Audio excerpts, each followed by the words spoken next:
जय हिंद दोस्तों, स्वागत है आप सभी का इस सीरीज़ में जिसका नाम है कौन बनेगा आईएएस। तो आज हम 20 नवंबर के जो करंट अफेयर्स है उस पर बेस्ड एमसीक्यूज़ देखने वाले हैं।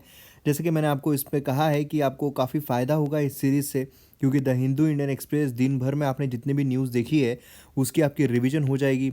प्लस उसी के साथ साथ आपको एमसीक्यू फॉर्म में, क्योंकि एग्ज़ाम में एमसीक्यू फॉर्म में आपको क्वेश्चन आते हैं तो इसकी प्रैक्टिस हो जाएगी। तो सब कुछ ज़बरदस्त तरीके से आपका हो जाएगा। तो यहाँ पर जो पीडीएफ है उसके लिए आप टेलीग्राम चैनल जो है उस पर आप फॉलो कर सकते हो। मयूर मोगरे आपको सर्च करना है टेलीग्राम पर, उस पर फॉलो करना है। वहाँ पर आपको इसकी पीडीएफ मिल जाएगी। बाकी भी काफ़ी सारी पीडीएफ मैं शेयर करता रहता हूँ जो आपको एग्ज़ाम में काफ़ी ज़्यादा फ़ायदा दिलाती है। चलिए पहले क्वेश्चन पर आते हैं। अगेन यहाँ पर गवर्नर ऑफ इंडिया जो है उसके बारे में कुछ स्टेटमेंट्स दिए गए हैं। अब देखिए यहाँ पर जो सैटरडे का था, संडे को तो वैसे भी हम एनालिसिस नहीं करेंगे, ये मतलब कौन बनेगा आईएएस सीरीज़ नहीं आएगी, लेकिन जो सैटरडे था उस दिन कुछ भी न्यूज़ आर्टिकल्स खास नहीं थे जिस पर क्वेश्चंस बनाए जा सके, इसलिए मैंने वो इंक्लूड नहीं किया था।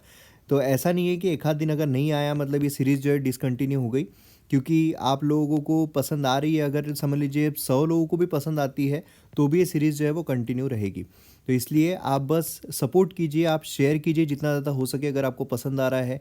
प्लस उसी के साथ साथ सब्सक्राइब नहीं किया आपने, सब्सक्राइब ज़रूर कीजिए, क्योंकि काफ़ी मेहनत लगती है जितने भी आर्टिकल्स हैं उनको पढ़ के जो एग्ज़ाम के लिए रिलेवेंट है उनको यहाँ पर एमसीक्यू फॉर्म में लाकर आपके लिए रखना, और वो भी यूपीएससी का जो जनरल ट्रेंड अभी चल रहा है, नया ट्रेंड आया है, उस पर बेस्ड एमसीक्यूज़ मैं ला रहा हूँ। तो इसलिए आप सपोर्ट कीजिए।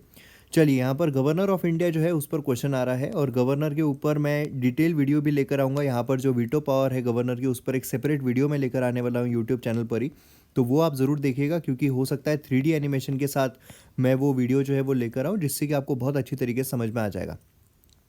तो पहला यहाँ पर स्टेटमेंट है कि governor does not exercise their discretionary power while withholding assent और returning a bill to the state legislature. अब देखिए बिल की यहाँ पर बात हो रही है, मतलब बिल जो है वो लॉ में अगर तब्दील करना है तो उसको दो हाउसेस से पास होना पड़ता है, लोकसभा राज्यसभा, अगर हम सेंटर की बात करें। वही स्टेट की अगर हम बात करें तो किसी स्टेट में सिर्फ असेंबली है, लेजिस्लेटिव असेंबली, और किसी स्टेट में असेंबली और काउंसिल दोनों है। तो जहाँ पर असेंबली काउंसिल दोनों है, दोनों हाउसेस से पास होने के बाद फिर वो कहा जाता है गवर्नर के पास जाता है उनकी एसेंट के लिए। जब एसेंट मिल जाती है तो वो लॉ में तब्दील हो जाता है। तो यहाँ पर गवर्नर जो है अपनी डिस्क्रिशनरी मतलब क्या है कि काउंसिल ऑफ मिनिस्टर जो है उनके एड एंड एडवाइस पर काम ना करना, उसको बोलते हैं डिस्क्रिशनरी पावर। नहीं तो क्या है, नॉर्मली जो गवर्नर है उनको एड एंड एडवाइस जो है काउंसिल ऑफ मिनिस्टर की, उन पर काम करना पड़ता है। Same goes for president also. President जो है उनको भी काउंसिल ऑफ मिनिस्टर्स की एड एंड एडवाइस पर काम करना पड़ता है। अब डिस्क्रिशनरी पावर जो प्रेसिडेंट की है वो कॉन्स्टिट्यूशनल इसमें सिर्फ सिचुएशनल वाइज दी हुई है। यहाँ पर जो गवर्नर है उनके पास discretionary power, constitutional discretionary power भी उनको मिलती है कि भाई कुछ ऐसे मौके हैं जहाँ पर आप खुद का डिस्क्रिशनरी पावर यूज़ कर सकते हो। और डिस्क्रिशन में है या नहीं ये कौन तय करेगा, खुद गवर्नर ही तय करते हैं कि भाई मेरे डिस्क्रिशन में ये पावर है या नहीं है। तो basically governor does not exercise their discretionary power while withholding assent और returning a bill to the state legislature. पहला है गवर्नर जो है उन्होंने सर्टन बिल्स, कुछ टाइप के बिल्स जो है उनको यहाँ पर रिजर्व करना पड़ेगा, जो कि हाई कोर्ट की पावर रिड्यूस करते हैं, है ना। तो किसके लिए रिजर्व करना पड़ेगा, प्रेसिडेंट के लिए, राष्ट्रपति के लिए। कॉन्स्टिट्यूशन यहाँ पर लिमिट एक लाता है, हमारा संविधान जो एक लिमिट लेकर आता है बिल के संदर्भ में कि गवर्नर कितने देर में अपना डिसीजन लेना चाहिए। मतलब समझ लीजिए गवर्नर के पास एक बिल गया तो गवर्नर ने कितने देर में वो बिल पर कोई ना कोई डिसीजन लेना चाहिए, वो एक टाइम लिमिट हमारे संविधान के तहत दी गई है। अब देखिए अगर आप यहाँ पर गवर्नर के बारे में आपने थोड़ा बहुत भी पढ़ा हो तो आपको ये पता होगा लिमिट जो है वो हमारे यहाँ पर कहीं पर भी नहीं दी गई है। इससे तो चलता जाता है ना, हर चीज़ चलती जाती है, हर चीज़ चलती जाती है, किसी भी चीज़ की यहाँ पर लिमिट नहीं है। तो इसलिए ये स्टेटमेंट जो है सीधा सीधा गलत हो जाता है। ये स्टेटमेंट अगर आप देखोगे तो अगर हाई कोर्ट की पावर कर्टेल कर रहे हैं, कॉन्स्टिट्यूशन में कुछ अनकॉन्स्टिट्यूशनल चीज़ें हो सकती है तो राष्ट्रपति के पास उनको रिजर्व रखना पड़ता है, राष्ट्रपति के पास भेज सकते हैं। और गवर्नर जो है वो कोई एक्सरसाइज डिस्क्रिशनरी नहीं करते हैं, रिटर्निंग ये सब के लिए, ठीक है। तो यहाँ पर ये भी स्टेटमेंट बिल्कुल सही है, ये भी स्टेटमेंट सही है, तो ओनली टू इसका सही जवाब रहेगा। तो यहाँ पर आप देख सकते हो कि ओनली टू स्टेटमेंट जो है आर करेक्ट यहाँ पर हमें देखने को मिलता है। तो बेसिकली क्यों ये इंक्लूड किया गया है, क्योंकि देखिए द हिंदू अगर आप देखोगे ना उसमें आज एक्सप्लेन्ड सीरीज़ जो आती है द हिंदू में, उसमें भी पूरा का पूरा यहाँ पर एक्सप्लेन किया हुआ है। जो अभी मैं आपको एक्सप्लेन करने वाला हूँ वो द हिंदू में एक्सप्लेन किया हुआ है। प्लस उसी के साथ साथ द हिंदू में ही एक और एडिटोरियल आया हुआ है इसी के संदर्भ में। इसीलिए बहुत इंपॉर्टेंट हो जाता है कि भाई इतने दिन से गवर्नर के ऊपर एडिटोरियल जो है वो लाए जा रहे हैं, ठीक है। तो तमिलनाडु गवर्नर जो है RN रवि, इन्होंने विथहेल्ड किया है अपना एसेंट कुछ बिल पर जो तमिलनाडु असेंबली ने पास किए थे। अब इसके लिए स्पेशल सेशन जो है वो भी लाए गए, ठीक है, कि भाई बिल जो है फटाफट पास किए जाए, ठीक है। तो यहाँ पर हम बेसिकली हमारे लिए इम्पोर्टेंट क्या है, हमारे लिए इम्पोर्टेंट है कि एक बार अगर गवर्नर के पास बिल जाता है तो उसके पास क्या क्या रास्ते हैं। तो उसके पास टोटल 4 रास्ते बचते हैं, 1, 2, 3 एंड 4, 4 रास्ते बचते हैं। तो आर्टिकल 200 अगर हम देखें हमारे संविधान का, तो वो यहाँ पर जब बिल पास किया जाता है लेजिस्लेचर के द्वारा, ठीक है, स्टेट लेजिस्लेचर के द्वारा, और वो गवर्नर के पास प्रेजेंट होता है एसेंट के लिए, तो 4 अल्टरनेटिव्स होते हैं। पहला है एक तो एसेंट दे सकते हैं, अगर उन्होंने एसेंट दे दिया तो क्या होगा, वो सीधे तरीके से लॉ में तब्दील हो जाएगा, है ना। या फिर वो अपनी एसेंट विथहोल्ड कर सकते हैं, विथहोल्ड कर सकते हैं, मतलब यहाँ पर क्या होगा, यहाँ पर जो बिल है वो लॉ में तब्दील होगा ही नहीं। विथहोल्ड भाई रोक दी उन्होंने, एसेंट ही नहीं दे रहे, एसेंट नहीं देंगे तो फिर ये लॉ में तब्दील होगा क्या, नहीं होगा। और एसेंट कब तक विथहोल्ड कर सकते हैं, कोई हमारे पास पैरामीटर दिया हुआ है क्या कि भाई 10 दिन, 15 दिन, 20 दिन, जी नहीं, कुछ भी नहीं दिया हुआ है। तो इसलिए आजीवन यहाँ पर वो रख सकते हैं जब तक वो उस पद पर है। तो इसलिए यहाँ पर वो बिल जो है वो एक्ट में तब्दील होगा ही नहीं।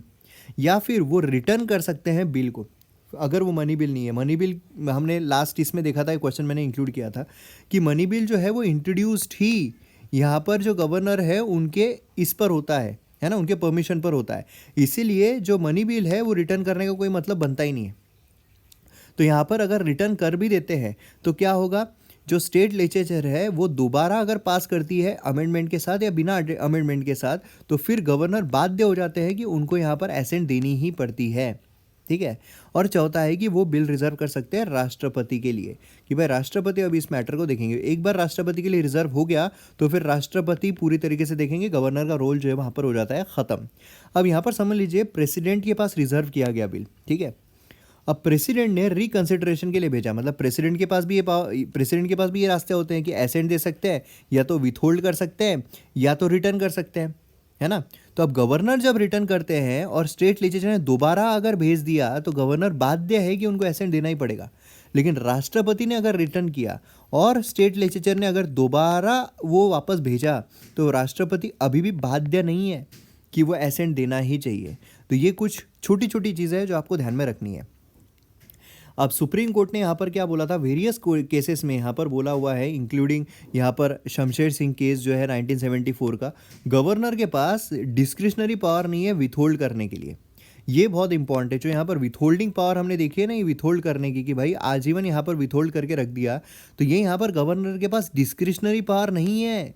बहुत इंपॉर्टेंट चीज़ है ये कि डिस्क्रिशनरी पावर नहीं है।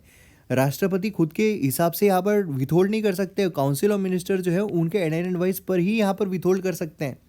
अब आपके मन में सवाल आएगा कि यार विथहोल्ड जो है गवर्नर मतलब गवर्नमेंट जो है, काउंसिल ऑफ मिनिस्टर्स मतलब कौन, गवर्नमेंट गवर्नर को क्यों बोलेगी कि आप विथहोल्ड करो।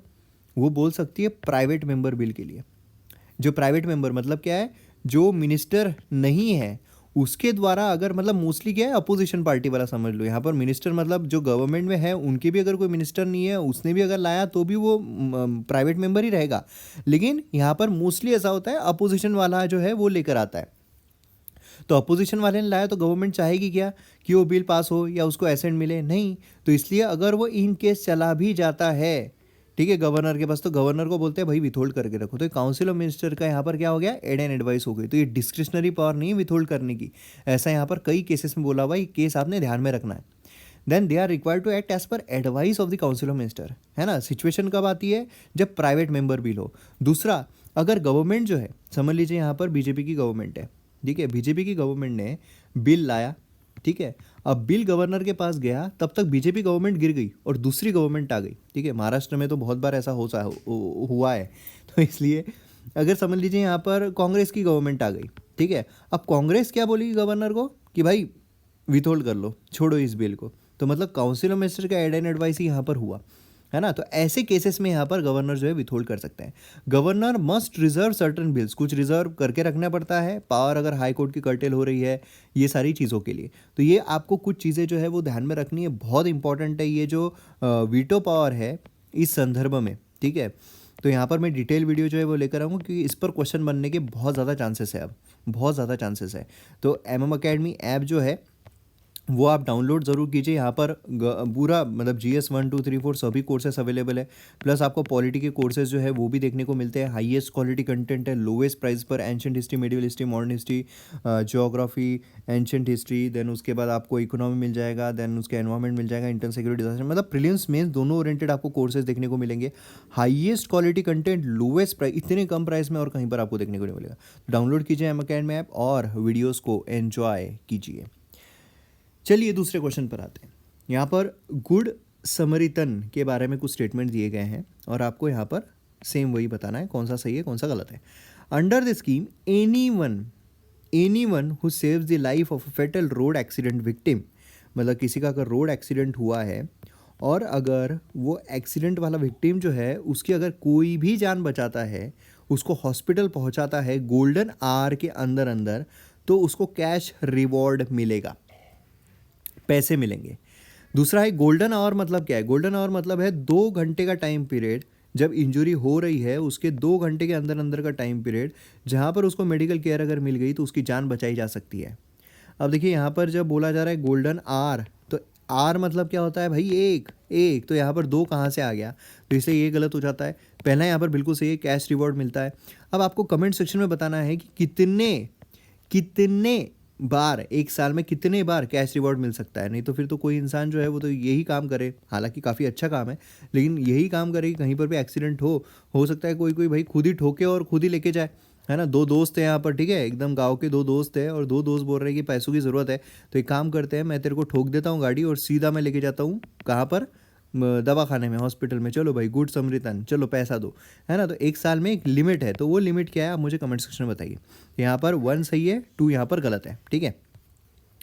तो यहाँ पर आप देख सकते हो जो 1 आवर यहाँ पर गोल्डन आवर बोला जाता है। अब क्यों यहाँ पर मैंने इंक्लूड किया है? क्योंकि एक आर्टिकल आया रोड सेफ्टी के बारे में द हिंदू में, ठीक है? अब रोड सेफ्टी अगर आप देखोगे 10 पॉइंट में पूरा आर्टिकल मैंने कवर कर लिया है, 10 पॉइंट्स, कोई पूरा आर्टिकल आपको पढ़ने की ज़रूरत नहीं, सीधे 10 पॉइंट पढ़ो, प्रीलिम्स मेंस दोनों ओरिएंटेड आपको यहाँ पर इन्फॉर्मेशन मिल जाएगी। देखिए एनॉर्मस ह्यूमन कॉस्ट, मतलब रोड एक्सीडेंट जो इंडिया में अप्रॉक्सीमेटली 3 लाख एन्यूअली साल के जो जाने हैं वो ले रहे हैं, है ना? जिससे कि काफ़ी सफरिंग होती है, फैमिली पर इम्पैक्ट होता है, नेशन पर भी इम्पैक्ट होता है। नेशन पर इकोनॉमिक टोल जो है, अगर आप देखोगे एक्सीडेंट जो है Indian economy estimated 5 to 7% of GDP cost कर रहे हैं, ठीक है? उसके फाइनेंशियल इंप्लीकेशन जो है रोड सेफ्टी निग्लिजेंस के काफ़ी ज़्यादा है। Global concern, Indian road safety crisis जो है वो आइसोलेटेड नहीं है, ये ग्लोबल प्रॉब्लम है। 1.3 मिलियन डेथ वर्ल्ड वाइड ये ईयरली रोड एक्सीडेंट की वजह से हो रही है। वर्ल्ड डे ऑफ रिमेम्बरेंस मतलब बेसिकली क्या है कि यहाँ पर जो रोड एक्सीडेंट में मारे गए हैं उनको रिमेंबर करने का दिन, ठीक है? तो ये बेसिकली कमोमरेट किया जाता है जिससे कि रोड ट्रैफिक विक्टिम्स जो है उनको यहाँ पर हाईलाइट किया जाए कितनी ज़्यादा ज़रूरत है अभी जो अफेक्टेड फैमिलीज हैं उनको सपोर्ट करना, है ना? Immediate intervention, urgent evidence based intervention जो है ये काफ़ी ज़रूरी है जिससे कि हम इससे छुटकारा पा सकें। फोकस एरिया कौन से है?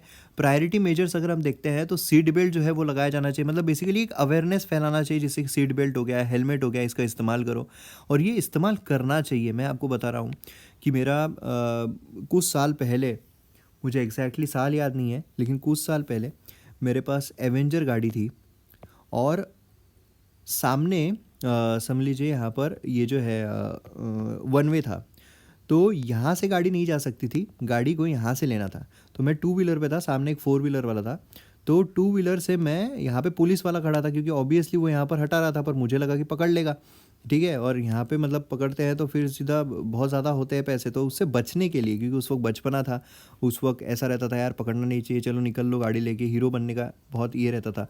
तो यहाँ से मैंने फास्ट गाड़ी निकाल लिया और सामने जो 4 व्हीलर थी वो यहाँ पर सडनली वो रुक गई क्योंकि उसको पता था कि यार यहाँ से जाना है, तो सडनली वो रुक गई और फिर उसके बाद मेरी जो धड़क बैठी उसको पीछे साइड, तो मेरी जो एवेंजर आपको पता है वो भी पहले वाली जो एकदम हार्डली वाले जो उसके ये आते थे, अभी तो खैर काफ़ी चेंज हो गई, लेकिन वो वाली जो गाड़ी है पीछे से पूरी उड़ गई थी पीछे मेरा दोस्त बैठा था, पीछे से पूरी उड़ गई थी, तो सोचो मेरा सिर कितने ज़ोर से इस गाड़ी के पीछे साइड भिड़ा होगा। लेकिन हेलमेट की वजह से बच गया था, कुछ भी नहीं हुआ। थोड़ा-सा बेंड आया था सिर पर, बेंड अच्छा खासा ही आया था, थोड़ा-सा नहीं आया था, काफ़ी बड़ा आया था। लेकिन सोचिए अगर वो नहीं होता तो मेरी तो फिर तड़क ही गया होता। तो इसलिए सीट बेल्ट और हेलमेट जो है पहनना बहुत ज़रूरी है। और एसडीजी टारगेट्स, रोड सेफ्टी जो है सस्टेनेबल डेवलपमेंट गोल अलाइन करना चाहिए, ग्लोबल रोड क्रैश डेथ जो है रिड्यूस करना चाहिए, है ना। और उसी के साथ साथ यहाँ पर समझ लीजिए टेक्नोलॉजी एंड कोलैबोरेशन जो है वो भी यहाँ पर होना चाहिए कि भाई सेफ्टी गियर्स, इंटरेक्शनल सक्सेस की स्ट्रेटजीज, है ना। एंड उसी के साथ कॉम्प्रिहेंसिव अप्रोच यहाँ पर रहना चाहिए, सेफ्टी सिस्टम अप्रोच जो है वो यहाँ पर हमने लाने चाहिए। और उसी के साथ साथ किस तरीके से हम जान बचा सकते हैं, कैसे हम क्या हम कर सकते हैं, जो सिग्नल्स है उसको सही तरीके से करना। फ़ाइन जो है वो ज़्यादा बढ़ा देना, काफ़ी इंप्रूवमेंट हुई है अभी फ़ाइन जो है वो सही तरीके से लाने में। उसमें भी जो एआई सिस्टम आ गई कि गाड़ी अपने आप ही पता लगा लेते हैं, काफ़ी बार प्रॉब्लम भी होती है। एक बार ऐसा हुआ कि एक आदमी जो है वो उसकी वाइफ जो है वाइफ की गाड़ी जो है वो लेके चल, जो वाइफ के नाम पे थी वो लेके निकल गया, ठीक है। और फिर उसके बाद वाइफ जो है उसको चलाना आया और फ़ोटो आया, क्योंकि फ़ोटो भी आजकल भेजते हैं, है ना, कि बिना हेलमेट के गाड़ी चला रहे थे इसलिए आपको फ़ाइन बैठा है। तो वो औरत ने देखी, मतलब वाइफ ने देखी, यार ये मेरा हस्बैंड है, पीछे उसके पीछे एक लड़की बैठी थी। तो कभी कभार ऐसी भी चीज़ें हो जाती है। तो खैर, तो ये चीज़ आपको ध्यान में रखना है। नेक्स्ट क्वेश्चन यहाँ पर है, स्टबल बर्निंग जो ओनली रीज़न है for daily pollution. Stubble burning act of removing paddy crop residue, जो यहाँ पर वीट शो करते हैं। कंबाइंस आर मशीन, कंबाइंस जो है ये मशीन है, हार्वेस्ट करती है, सेपरेट करती है grains and separated grains at all once. तो यहाँ पर कौन सा सही है? तो यहाँ पर स्टबल बर्निंग ओनली रीज़न नहीं है डेली पोल्यूशन का, डेली पोल्यूशन की काफ़ी सारे रीज़न है, स्टबल बर्निंग उसमें से एक है ना। कंस्ट्रक्शन एक्टिविटीज़ भी है, ट्रैफिक मतलब जो व्हीकुलर पोल्यूशन है वो भी, इंडस्ट्री का पोल्यूशन भी है। तो इसलिए ये गलत हो जाता है, बाकी दोनों सही है। तो इसलिए ओनली 2 स्टेटमेंट्स आर करेक्ट। तो यहाँ पर ये देखने को मिलता है। तो बेसिकली स्टबल बर्निंग जो है यहाँ पर इन्होंने कोई मुझे खास नहीं लगा सॉल्यूशन, ये बेसिकली इंडियन एक्सप्रेस का है। तो यहाँ पर सॉल्यूशन ओरिएंटेड एडिटोरियल आया है, लेकिन कुछ खास मुझे नहीं लगा। यहाँ पर 2 सॉल्यूशन उन्होंने दिए कि मार्केट जो है पेडी स्ट्रॉ के लिए क्रिएट करो, कि भाई पेडी स्ट्रॉ जो है वो ख़रीदे जाए, उनका लेन देन हो, क्योंकि इसकी वैल्यू अगर जनरेट होगी तो अपने आप लोग जो है वो उसको जला नहीं देंगे, क्योंकि जिसकी वैल्यू बढ़ती है उसको जलाया नहीं जाता है, उसको बेचा जाता है ना। फिर भली वो चीज़ें हो या इंसान हो। खैर, बहुत गहरी बात हो गई। तो यहाँ पर फ्री पावर कैश ट्रांसफ़र जो है वो यहाँ पर फार्मर को दिया जाए, जिससे कि वो दूसरे क्रॉप पर शिफ्ट हो। दूसरे क्रॉप पर शिफ्ट होंगे तो अपने आप चीज़ें जो है वो सॉर्ट हो जाएगी। तो ये 2 इन्होंने सॉल्यूशन दिए, इतने कुछ खास नहीं है कि बहुत ही ज़बरदस्त कुछ है, एक बार लोगों को पता नहीं है, ऐसा कुछ यहाँ पर आया नहीं है, ठीक है। अब यहाँ पर कुछ बोलेंगे भाई एनिमल फीड को क्यों नहीं, तो पैडी स्ट्रॉ जो है हाई होती है सिलिका कंटेंट में, इसलिए एनिमल फूड के लिए भी सूटेबल नहीं है। नेक्स्ट यहाँ पर अब आते हैं आर्टिकल 16, जो इसमें से क्या इंक्लूडेड नहीं है। तो there shall be equality of opportunity for all citizens, employment के मैटर में, है ना। No citizen shall on the ground only of religion, race, caste, sex, descent, place of birth, residence और any of them ineligible for discriminated against respect of employment. Nothing in this article shall prevent the state from making any special provision for women and children. All the options are covered under Article 16. तो देखिए ये वाला covered नहीं है, ये जो है ना ये वाला कवर्ड नहीं है, ये अलग अलग दिया हुआ है, ऐसा नहीं है, ठीक है। तो ये बेसिकली 15 का है। तो ये अगर आप देखोगे तो ये इसका सही जवाब है, ठीक है। ये क्यों? क्योंकि हाई कोर्ट ने स्ट्रक डाउन किया है Haryana private sector job quota. तो अभी ये चीज़ आपको पता है कि भाई हरियाणा जो है उन्होंने 75% यहाँ पर जो है कोटा लेकर आए थे, और किस लिए लाए थे? प्राइवेट सेक्टर में लेकर आए थे, ठीक है। प्राइवेट सेक्टर में किन के लिए? जो हरियाणा के हैं सिर्फ उनके लिए, लेकिन 30,000 तक की जो जॉब है उसी के लिए, मतलब 30,000 की है तो 75% आपको हरियाणा के जो लोग लड़के हैं उन्हीं को देना पड़ेगा प्राइवेट सेक्टर में। तो ये लेकर आए थे। उसके बाद ये चैलेंज किया गया कि भाई हमारे आर्टिकल 16 जो है उसको वॉयलेट करता है, कि आप डिस्क्रिमिनेट जो है वो नहीं कर सकते हो। दूसरा यहाँ पर प्राइवेट सेक्टर में लाया गया है। प्राइवेट सेक्टर अगर आप देखोगे तो ऑलरेडी यहाँ पर स्किल्ड बेस्ड है ना। वो अपना नुकसान क्यों कराएंगे प्राइवेट सेक्टर वाले? अगर उनको चाहिए तो स्किल्ड वाले ही लेंगे वो, है ना। तो ये चीज़ें यहाँ पर बेसिकली देखी गई थी। तो यहाँ पर जो हाई कोर्ट है उसने स्ट्रक डाउन कर दिया था कि हाँ भाई ये खारिज करता है, लेकिन सुप्रीम कोर्ट जो है फिर वो बीच में आया, सुप्रीम कोर्ट ने बोला नहीं नहीं ऐसा कुछ नहीं है। तो यहाँ पर अभी स्टे लगाया बेसिकली, ठीक है। तो ये चीज़ अभी फ़िलहाल हमें देखने को मिल रही है। नेक्स्ट यहाँ पर आता है पाम ऑयल के बारे में कुछ स्टेटमेंट। ये ऑलरेडी यूपीएससी में क्वेश्चन आया था, लेकिन मैंने अलग लाया है। पाम ऑयल पर ऑलरेडी क्वेश्चन पूछा गया है, इसलिए इस पर और पूछा जा सकता है। पाम ऑयल ये एडिबल वेजिटेबल ऑयल है, जो रेडिश पल्प जो है फ्रूट का, ऑयल पाम उससे डिराइव होता है। क्रूड पाम ऑयल बायोडीजल में भी यूज़ होता है as a branded of green diesel. Indonesia and Malaysia जो है almost 90% of global palm oil production account करते हैं। इंडिया जो है बहुत बड़ा इंपोर्टर बन गया है, इसलिए ये काफ़ी इंपॉर्टेंट है पाम ऑयल के बारे में आपको जानना। बाकी एडिबल ऑयल के बारे में जानना ज़रूरी है। तो ये तीनों ही स्टेटमेंट सही है, ठीक है। तो यहाँ पर ऑल 3 स्टेटमेंट्स आर करेक्ट। तो यहाँ पर आप देखोगे तो अदर ऑयल इम्पोर्ट्स, हमारा जो इम्पोर्ट है इंडियन एडिबल इम्पोर्ट, वो काफ़ी बढ़ गया है। आप देखोगे पहले है ना 11 से 16 मिलियन टन जो है उस पर पहुँच गया है, और काफ़ी ज़्यादा हम क्वांटिटी इसमें करते हैं। एडिबल ऑयल प्रोडक्शन अगर हम देखते हैं तो मस्टर्ड, यहाँ पर आप देखोगे पाम जो है उसका भी यहाँ पर प्रोडक्शन जो है वो इंक्रीज़ हुआ है। वैसे पाम ऑयल अगर देखा जाए ना तो सेहत के लिए अच्छा नहीं होता है, उसको हम बहुत ज़्यादा इंपोर्ट करते हैं। क्यों? क्योंकि वो सस्ता है, सस्ता है। और आप देखो तो हर प्रोडक्ट में, खाने वाले प्रोडक्ट में, भले ही आप वो चिप्स वाला प्रोडक्ट ले लो, आप बिस्किट्स ले लो, उसमें पहले 3 इंग्रेडिएंट में हमें पाम ऑयल देखने को मिलता है, और वो कितना हानिकारक है। और फिर हम बोलते हैं हमारी तबीयत क्यों ख़राब हो रही है ना। तो ये, और vegetable oil inflation domestic versus global, domestic देखिए आप बढ़ गया है ना। तो ये चीज़ें यहाँ पर बेसिकली लो लो लो लो लो लो आया है, पर ग्लोबल के मुकाबले अगर आप देखोगे तो हमारा ऊपर है। तो ये चीज़ें बेसिकली आपको ध्यान में रखनी है थोड़ी बहुत, कि कौन कौन सा हम यहाँ पर लेते हैं। तो इन सभी, अब आपके लिए होमवर्क है कि भाई सभी एडिबल ऑयल के बारे में आपको थोड़ा थोड़ा ये पता रहना चाहिए, इन्फॉर्मेशन रहनी चाहिए। प्लस एमएसपी किसी में मिलता है क्या, ये मिलता है क्या, वो भी आप यहाँ पर पता कर लो, ठीक है। तो ये चीज़ आपके लिए होमवर्क है। बाकी सीरीज़ शेयर करो और MM अकेडमी ऐप डाउनलोड करो। मिलते हैं अगले वीडियो में। जय हिंद।